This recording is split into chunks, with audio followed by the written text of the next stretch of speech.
Welcome back. The perfect pasta is a homemade one, and here to show us how is Chef Daniel Thomas with his butternut squash ravioli with brown butter sage cream sauce.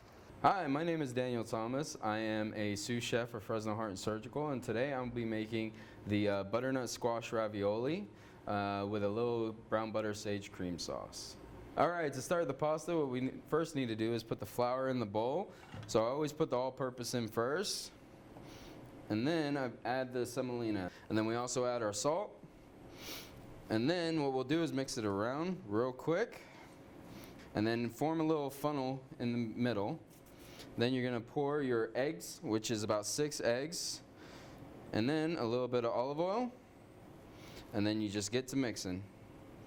Alright, and so we get the ball formed already. We wrap it in plastic and put it in the fridge or walk-in for about 45 minutes. After that, you'll see it well rested. You'll see this beautiful yellow coat, which you'll need.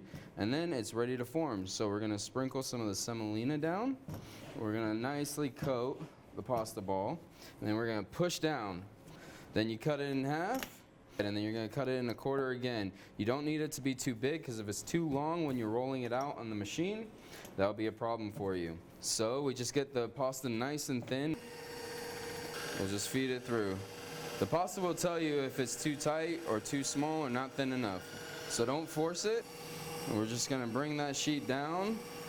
Make sure it's nice and thin. And then what we're going to do is equal it out. Make sure it's all nice and even. And so you fold it. So we'll grab the filling of butternut squash, and then in the middle of the lines you want to do an egg wash, and then you just do a basic square around the raviolis. The reason for this is so when you close it, it will seal. And all you have to do is bring it over and cut, cut, cut, and then you come around. And you just want to make sure all air is pushed out. And then that is the perfect ravioli right there. So now we're going to drop them in the water. The water is at a rolling boil, which is what you want. Now these will only cook for about 3 to 4 minutes. So while you're doing this, while they're cooking, you can go ahead and start your sauce, which is what we're about to do right now. This is roughly about a half a cup of butter. And notice in there, you're going to see the color start turning. And it's because the butter is browning. It's going to give it a nuttier flavor, which is what you're going to want to look for with this kind of ravioli.